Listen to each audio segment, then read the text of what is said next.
রাধে রাধে বন্ধুরা, রাধারানীর পরিবারে তোমাদের সকলকে স্বাগত। আজকে চলে এলাম নতুন আরেকটি রেসিপি শেয়ার করব বলে। আজকে তোমাদের সাথে শেয়ার করব আমি অন্যরকম স্বাদের একটি কাঁকরোলের রেসিপি। আশা করি এই রেসিপিটি তোমাদের ভালো লাগবে। দেখো, কাঁকরোলের রেসিপি বানানোর জন্য আমি নিয়ে নিয়েছি কিছুটা কাঁকরোল এরকমভাবে পরিষ্কার করে লম্বা লম্বা করে কেটে নিয়েছি। আর নিয়েছি একটা বড় সাইজের ক্যাপসিকাম আর একটা টমেটো কুচি।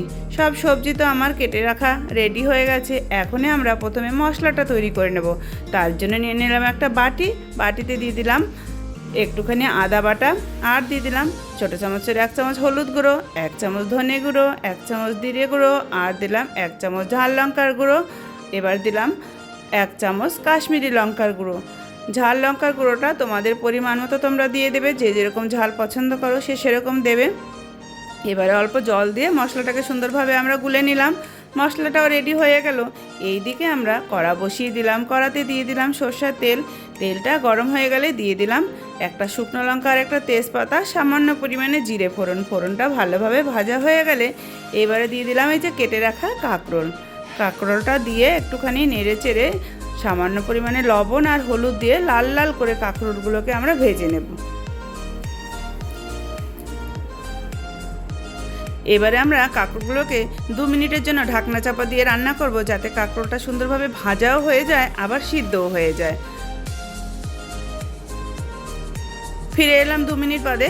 দেখো, কাঁকরোলগুলো কিন্তু এখন মোটামুটি আমার ভাজা হয়ে এসছে। যখন কাঁকরোলের রেসিপি খেতে আর ভালো লাগবে না, তখন কিন্তু তোমরা চটজলদি এইভাবে কাঁকরোলের রেসিপিটি তৈরি করে ফেলতে পারো। সামান্য কিছু উপকরণ দিয়ে দারুণ টেস্টি কিন্তু একটা কাঁকরোলের রেসিপি হয়ে যায়। দেখো, কাঁকরোলটা যখন সুন্দরভাবে ভাজা হয়ে যাবে তখন আমরা কাঁকরোলের মধ্যে দিয়ে দিলাম এই যে কেটে রেখেছিলাম ক্যাপসিকাম। ক্যাপসিকামটা দিয়ে 2 মিনিটের মতন ভালোভাবে নেড়েচেড়ে একটু ভেজে নিয়ে তারপরে দিয়ে দিলাম টমেটো কুচি দিয়ে বেশ ভালোভাবে নেড়েচেড়ে ভেজে নেব। দেখো, সমস্ত সবজি কিন্তু আমার সুন্দরভাবে এখন ভাজা হয়ে গেছে। এখন এই সময় আমি দিয়ে দিলাম তেলের মধ্যে সামান্য পরিমাণে হিং, আর দিয়ে দিলাম এই যে ভিজিয়ে রেখেছিলাম মশলাটা, সেই মশলাটাও দিয়ে দিলাম। মশলার বাটি ধুয়ে একটু জল দিয়ে দিলাম। এখন সুন্দরভাবে আমরা মশলাটাকে কষিয়ে নেব।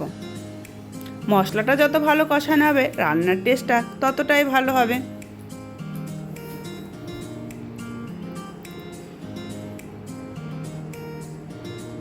মশলাটা কিন্তু আমার বেশ ভালোভাবে কষানো হয়ে গেছে। এখন দিয়ে দিলাম সামান্য পরিমাণে লবণ। যেহেতু কাঁকরোল ভাজার সময় আমরা লবণটা দিয়েছিলাম, এই জন্য লবণটা কিন্তু একটু বুঝেই দিতে হবে। এবারে ভালোভাবে আমরা নেড়েচেড়ে কষিয়ে নেব। কাঁকরোল কিন্তু এই সময় সুন্দরভাবে সিদ্ধ হয়ে গেছে। এখনই তোমাদের হাতের কাছে যদি একটু নারকেল কোড়া থাকে একটু দিয়ে দেবে। এই যে আমি দিয়ে দিলাম 1 চামচ নারকেল কোড়া। এবার নারকেল কোড়াও বেশ ভালোভাবে 1 মিনিটের মতো নেড়েচেড়ে একটু ভেজে নিলাম। তারপরে দিয়ে দিলাম 1 কাপের মতো জল। জলের বেশি খুব দরকার নেই, কারণ কাঁকরোল সবজি সবই তো সিদ্ধ হয়ে গেছে ভাজতে ভাজতে। 1 কাপ জল দিয়ে এবার আমরা ঢাকনা চাপা দিয়ে আবার 3-4 মিনিটের জন্য রান্না করব। ফিরে এলাম 4 মিনিট বাদে। দেখো, কাঁকরোলের রেসিপিটি কিন্তু আমার এখন মোটামুটি হয়ে এসছে। জলটা আর একটু টেনে গেলে কিন্তু হয়ে যাবে। আমরা কিন্তু এটাকে একদম গা মাখা মাখা ভাজা ভাজা করে নেব। এখন আমরা এই সময় দিয়ে দিলাম সামান্য পরিমাণে চিনি, আর দিয়ে দিলাম একটা কাঁচা লঙ্কা চেরা, একটুখানি ধনেপাতা কুচি আর একটু গরম মশলা গুঁড়ো দিয়ে বেশ ভালোভাবে মিক্স করে নিলাম।